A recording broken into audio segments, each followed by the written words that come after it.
Nah, kenapa kemudian ilmu nasab yang jauh di bawahnya ilmu hadis kemudian sok-sokan mau nanya manuskrip kitab sezaman, dan orang pertama kali yang melanggar tentang aturan sezaman adalah Kiai Imaduddin sendiri. Kita buktikan.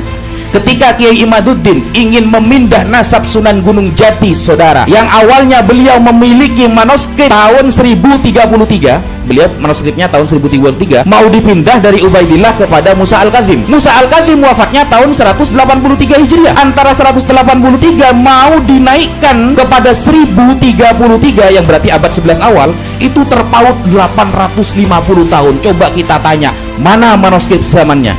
850 tahun terpaut. Kita tunggu sampai kita poligami semua.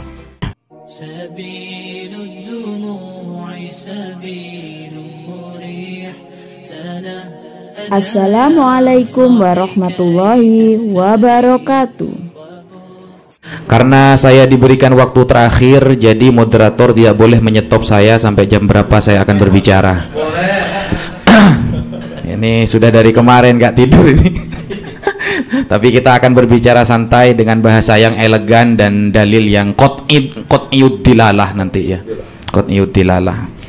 Jadi tadi pagi Al-Habib Hanif sudah menyampaikan seluruh isbat para ulama, baik dari non Ba'alawi yang jumlahnya 100 lebih maupun yang dari kalangan Ba'alawi.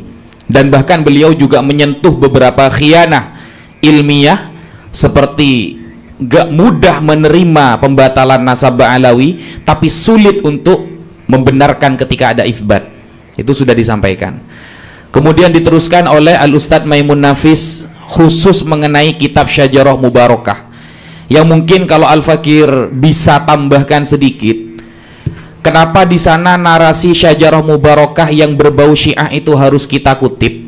Karena memang Al-Imam Fakhruddin Muhammad bin Umar bin Husain Ar-Razi adalah imamu ahli sunnah. Jadi sangat rentan adanya kepalsuan ketika sebuah kitab yang benar-benar narasinya seperti Syiah tapi diatasnamakan kepada beliau.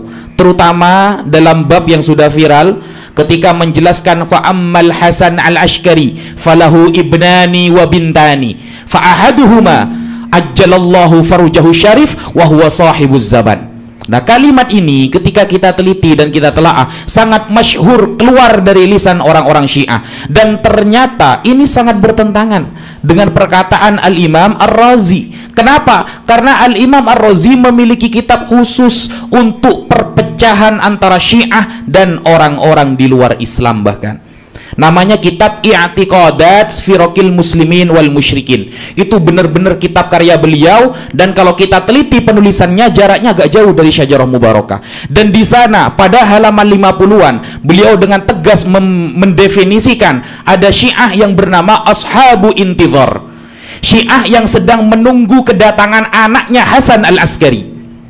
Itu namanya Syiah Ashabu Intizar. Dan di sana ternyata Syiah ini telah mengkafirkan beberapa para sahabat, kecuali Miqdad bin Al-Aswad, Abu Dzarrin Al-Ghifari, kemudian ada Bilal yang tidak dikafirkan, dan orang-orang yang kesannya pro kepada Sayyidina Ali di zaman perang Jamal atau perang Siffin. Itu tidak dikafirkan. Nah, kan lucu ketika Imam Fakhruddin Ar-Razi di sini menjelaskan bahwa mereka adalah orang-orang yang mudah takfir, sedangkan kita la nukaffiru ahadan min ahlil qiblah bidzambin irtakabahu ma lam yastahillah. Itu konsep Ahlus Sunnah. Dan ternyata ini terjadi di dalam kitab Syajarah Mubarakah. Apalagi ketika Al-Imam Ibnu Khalikan menyebutkan ada beberapa kitab karya Imam Fakhruddin Ar-Razi, ternyata Imam Ar-Rajai, Sayyid Mahdi Ar-Rajai, di sana pernah terjadi tadlis ya. Kalau kita lihat di awal-awal itu, yang seharusnya kitab itu Sirajil Qulub, ternyata oleh beliau ditulis kitab Syajarah Mubarakah. Nah, itu sudah mulai sangat diragukan, dan ternyata beliau juga mengakui bahwa kitab itu lafi mashkukin mubin, benar-benar dianggap ragu. Nah, dari awal-awal dulu Al-Fakir membaca kitab-kitab Imam Fakhruddin Ar-Razi memang sudah rancu. Dan juga di sini kalau kita menggunakan kitab ini bahaya. Kenapa bahaya? Menyebutkan nama-nama saja sering salah beliau. Ini bukan beliau ya, maksudnya beliau yang benar-benar ngarang kitab ini, andaikan benar gitu. Ini baru satu saya kasih contoh, sebenarnya banyak contohnya. Contoh kalau kita buka di dalam halaman 96 di dalam kitab Asy-Syajarah Al-Mubarakah yang menerangkan tentang anaknya Ibrahim bin Al-Kazim. Nah, di sana jelas-jelas wa amma auladuhu alladzina ma'aqabu fa arba'atun wa ishrun. Jadi anak dari Ibrahim bin Al-Kazim ada yang tidak memiliki keturunan dan jumlahnya 24 saudara. Nah, ternyata kalau dihitung 23. Nah, ini kan kurang. Saya pakai modelnya Beb Hanif sedikit, Beb pinjam Beb ya. Nah, ternyata ya kalau kita hitung berkali-kali jumlahnya cuma 23. Padahal disebutkan 24. Menggunakan jumlah ismiyah. Ini bukan jumlah ismiyah kalau seperti ini. Ini jumlah ngawuriyah gitu. Ngawur ini. Dan ini sering terjadi di dalam Syajarah Mubarakah. Masa kitab kayak gini mau dipakai kelas peneliti? Ya, tidak perlu kelas peneliti kalau cuma seperti ini. Anak yang duduk di kelas sanawiyah bisa mengarang kitab seperti itu. Mungkin seperti itu yang bisa Al-Fakir sampaikan mengenai Syajarah Mubarakah. Kemudian tadi diteruskan oleh Gus Rumail Abbas. Di sana beliau lebih mengedepankan manuskrip. Kemudian ada Habib Idrus Al-Masyhur, tentang disebut tesis saja sudah gak bisa. Nah, di sini Al-Fakir ingin memberitahukan kepada para netizen bahwa orangnya saja andaikan kita ajukan ke dosen ditolak oleh dosen. Kenapa? Karena karyanya ini sangat banyak yang bertentangan dengan standar-standar ilmiah. Ini beneran. Al-Fakir di pesantren dulu jurusan tafsir hadis, Ustaz. Sejauh Al-Fakir mempelajari jarhu wa ta'dil, sejauh Al-Fakir mempelajari ilmu hadis dan macam-macamnya. Padahal kalau kita lihat ilmu hadis itu lebih tinggi daripada ilmu nasab, jauh. Ma baina sama'i wa sumur. Nah, ilmu hadis saja dari 5 syarat hadis sahih tidak ada yang nanya manuskrip. Yang ditanyakan apa? Kredibilitas orangnya. Jadi sebelum kita menerima sebuah riwayat, orangnya dulu yang dilihat. Kalau orangnya sudah hasil comot-comot Google, pendapat ulama ditolak, tidak pernah ada ketikan fikoh dari siapapun, tidak pernah ada julukan mausuk dari siapapun, tidak pernah ya. Lalu menolak para ulama yang sudah tingkat muhakkik mazhab Syafi'i, Al-Imam Ibnu Hajar Al-Haytami. Kalau di dalam Basul Masail kita dengar kalimat Ibnu Hajar kita gemeter, Pak, langsung taslim kalau kita. Jadi kalau Imam Ibnu Hajar saja ditolak berarti Hajar beneran dia, Pak ya. Seperti itu kira-kira. Nah, ketika orang ini kredibilitasnya sudah tidak bisa dipercaya, maka tidak usah baca karyanya, percuma. Al-Imam Al-Khatib Al-Baghdadi punya kitab Al-Faqih wal Mutafaqih. Beliau mengatakan man ta'allama minal awraq yuqalu lahu sahafi falaysa bi'alim. Orang yang hanya belajar dari buku tidak bisa disebut alim, itu hanya sahafi, tukang-tukang buka buku. Wa innamal ilmu bitta'allum min afwahil ulama. Ilmu itu bisa didapatkan langsung talaki dari lisan para ulama. Pernahkah dia belajar ilmu nasab? Pernahkah punya guru ilmu nasab? Pernahkah tercatat dalam sejarah dia pernah daftar dari jadi nasabah? Kalau nasabah BRI mungkin ya. Kalau nasabah bermakna ulama nasab tidak ada, Pak. Tidak ada. Kenapa? Karena ini menjadi standar. Islam itu asbabul ilmi thalathatun, kan begitu kan? Sebab-sebab kita dapat tahu kepada sebuah kebenaran ada 3. Yang nomor 2 kata Imam As-Safaraini dalam kitab Lawami'ul Anwar adalah khabarus shadiq, kabar yang pasti benar. Kabar yang pasti benar dilihat dari apa? Kredibilitas orangnya. Kalau orangnya sudah tidak meyakinkan, ngapain kita percaya sama omongan apalagi karyanya? Dari dulu seperti itu. Kita kalau diajari hadis, yang pertama ittisalus sanad, orangnya yang dibahas. Yang kedua adalatur rawi, orangnya yang dibahas. Yang ketiga ad-dhabt, dhabt shadr, dhabt kitab, orangnya lagi yang dibahas. Yang keempat syad, tidak bertentangan antara rawi yang fikoh dengan yang lebih fikoh, orangnya lagi yang dibahas. Yang kelima tidak terjadi ilat, ngomongnya agak ngawur, orangnya lagi yang dibahas. Tidak ada hadis itu. Mana manuskripnya yang lebih tua dari Sahih Bukhari? Mudhiyar, Pak. Hadis-hadis Sahih itu mudhiyar, jangan diadek gitu itu. Kenapa? Karena bisa hilang semua. Nah, kenapa kemudian ilmu nasab yang jauh di bawahnya ilmu hadis kemudian sok-sokan mau nanya manuskrip kitab sezaman? Dan orang pertama kali yang melanggar tentang aturan sezaman adalah Kiai Imaduddin sendiri. Kita buktikan. Ketika Kiai Imaduddin ingin memindah nasab Sunan Gunung Jati, saudara, yang awalnya beliau memiliki manuskrip tahun 1033, beliau manuskripnya tahun 1033, mau dipindah dari Ubaidillah kepada Musa Al-Kadzim. Musa Al-Kadzim wafatnya tahun 183 Hijriah.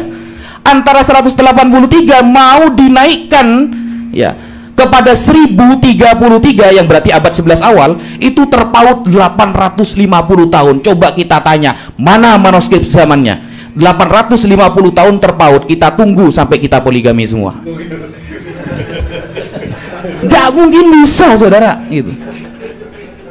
Kan mending balik ke Ubaidillah 550 tahun kan, dipindah ke Musa Al-Kadzim jadi 850. Seperti itu. Jadi ketika dia menetapkan syarat kitab sezaman, maka dialah orang pertama kali yang melanggar aturan itu sendiri. Atau ketika dia menjelaskan Al-Imam Ali Al-Uraidi punya anak yang bernama Muhammad yang wafat pada tahun 230 Hijriah, punya anak lagi yang bernama Isa wafat pada tahun 270 Hijriah, tapi berdalil pakai kitab abad ke-6, kan luar. Yang dipakai Tahdzibul Ansab, yang dipakai Al-Syajarah Mubarakah abad ke-5 ke-6, yang dihukumi adalah orang abad ke-3. Kan dilanggar sendiri berarti aturan kitab sezamannya.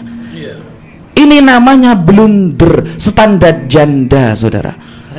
Ya. Ya. Memberi aturan tapi dilanggar sendiri. Makanya tidak heran ketika suatu saat Kiai Imad mempercayai, bahkan dengan tegas dia mempublikasikan keterangan bahwa ada Mufti Yaman Syamsuddin bin Syarafuddin membatalkan nasab Alawi, padahal itu dari akun Facebook palsu. Secepat kilat dia langsung membatalkan. Coba ketika ada Imamul Yaman yang resmi menyatakan nasab Alawi sahih, oh dipikir dulu. Bahkan dia memberikan standar janda kepada pentahkik Ba'alawi. Saya kasih contoh. Dia mengatakan kalau ada kitab ditahkik oleh kalangan Ba'alawi, maka perlu dicurigai, kata dia.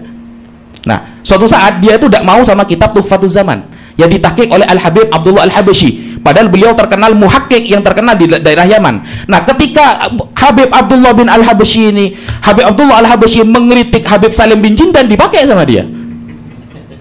Ini kan apa ini namanya?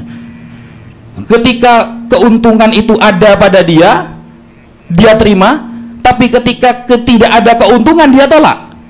Nah, kemudian istilah Abdullah dan Ubaidullah yang katanya dia dua orang, saya teringat ketika diskusi dengan teman-teman ya, lintas agama. Biasanya teman-teman Kristen rata-rata mengatakan Yesus dan Nabi Isa itu beda orang.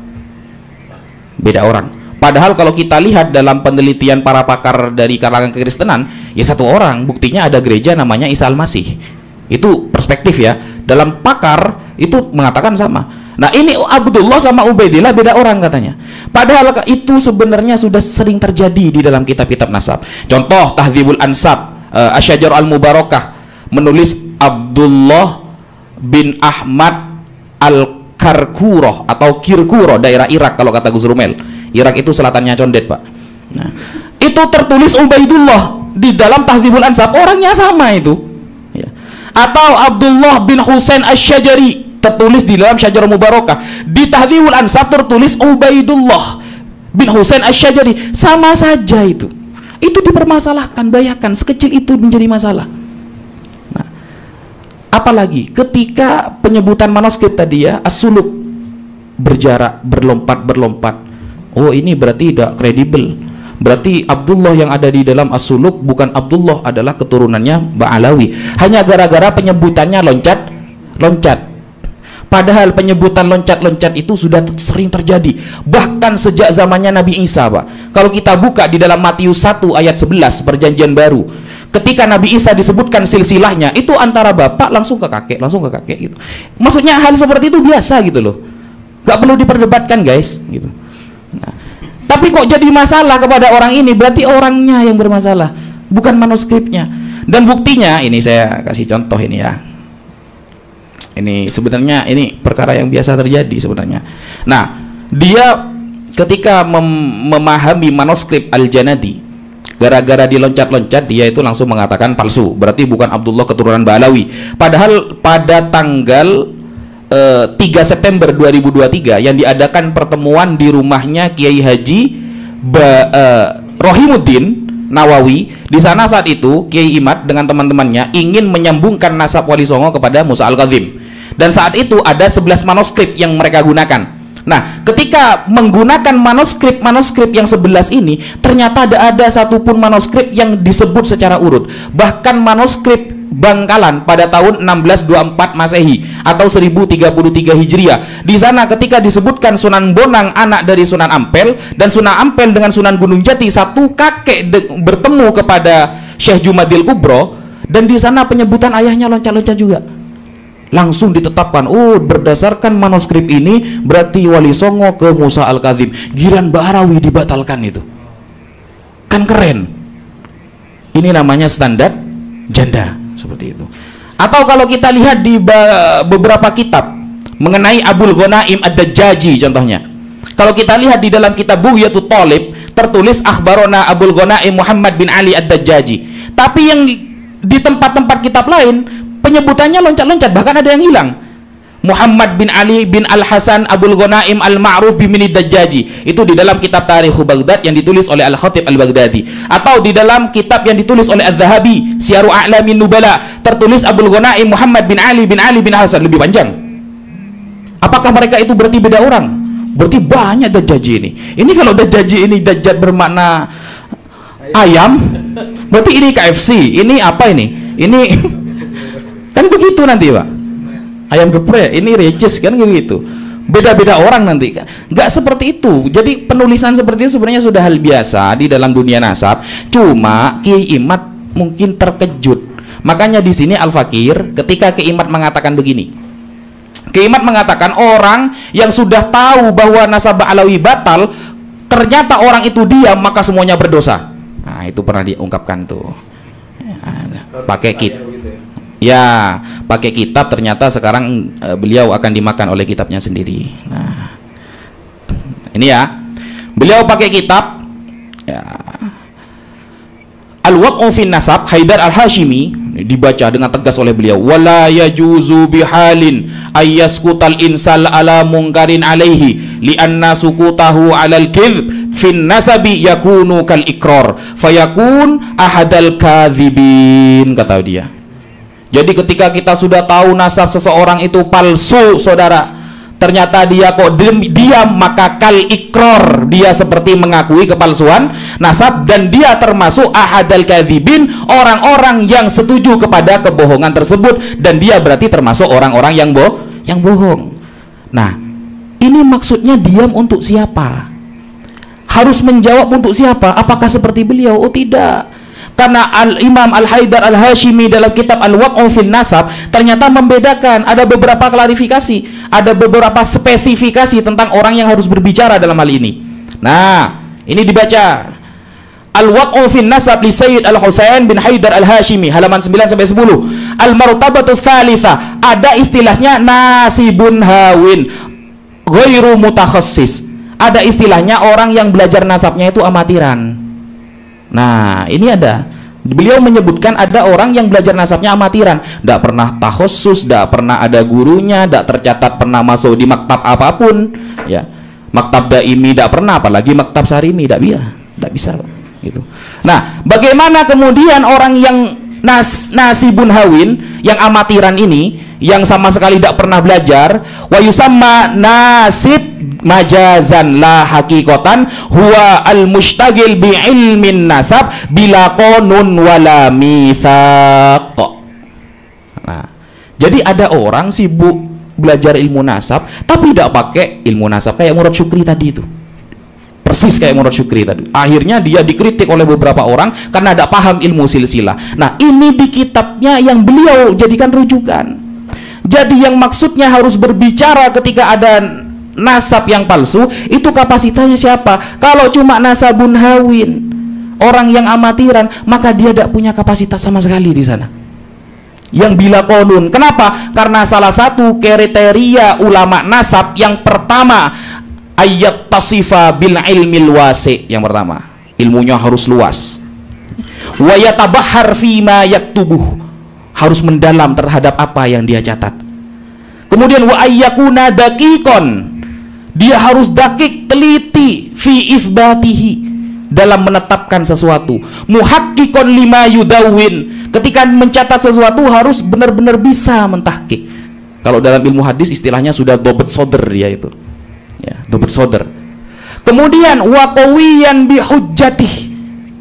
Dalilnya kuat, bukan tidak disebutkan kayak tadi. Hanya gara-gara jumlah ismiyah ribut. Itu kan kelas sanawiyah kan seperti itu. Nah, kemudian mustakmilan li syuruti ilmin nasab wa thawabitihi wa dhawabitihi, sesuai dengan ilmu nasab, batasannya, ketetapannya. Kalau keluar dari ilmu nasab, punya nasab sendiri, buat ilmu nasab sendiri, ini namanya nasibun hawin. Orang ahli nasab yang amatiran, kalau kata Syekh Al-Husain bin Haidar Al-Hashimi. Itu kitabnya Imad sendiri.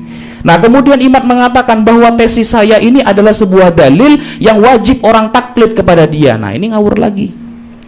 Taklid itu apa? Sesuatu yang bisa ditakliti itu dalil apa? Kan dalil syar'i. Dalil syar'i itu kan ada dua. Kalau dalam kitab usul fikih, dalil syar'i ada dua. Ada mattafaqu alaihil ulama, ada dalil yang disepakati oleh para ulama, yaitu apa? Al-Quran, sunnah, ijma, qiyas. Ada yang mukhtalaf, seperti maslahah mursalah, saddan lidzari'ah, dan lain sebagainya. Nah, berarti Kiai Imad sedang memposisikan bahwa karya dia sedang sama dengan dalil syar'i, karena wajib bagi orang untuk taklid kepada karyanya. Nah, ini kan sudah ngawur sebenarnya. Kenapa ngawur? Karena dalam kitab-kitab usul fikih, salah satu syarat orang harus ditakliti adalah dia adalah ahlul ifta, harus ahli dalam berfatwa. Ketika ahli dalam berfatwa, kata Rasulullah, wa idza hakamal hakim thumma ijtahada fa asaba falahu ajrani, dapat 2 pahala. Wa idza ijtahada fa asaba wa akhta'a falahu ajrun. Keren. Loh, ini nggak bisa apa-apa. Maksudnya tidak pernah tercatat pernah belajar nasab gitu loh, maksudnya tidak pernah tercatat ahli nasab gitu loh. Bahkan mungkin hadis Arba'in Nawawi saja gak hafal gitu loh. Kok bisa menyalahkan para ulama yang kredibilitasnya sudah tidak bisa dipertanggungjawabkan, sudah bisa dipertanggungjawabkan secara ilmiah. Nah, jadi secara dalil, kredibilitas, kemudian menjadikan karyanya sebagai setingkat dengan dalil syar'i, dia itu sudah ngawur sekali di sana. Sehingga orang-orang yang kemudian mengatakan wajib ikut pendapat dia karena sudah tidak ada, gak pernah ada. Pernahkah dulu ulama ahli nasab ketika bertemu dengan seseorang lalu tanya mana kitab sezamannya? Gak ada. Saya tunggu sampai saya poligami itu, Pak. Gak ada itu. Saya nyari di beberapa kitab itu mana kitab sezamannya, dan gak ada itu.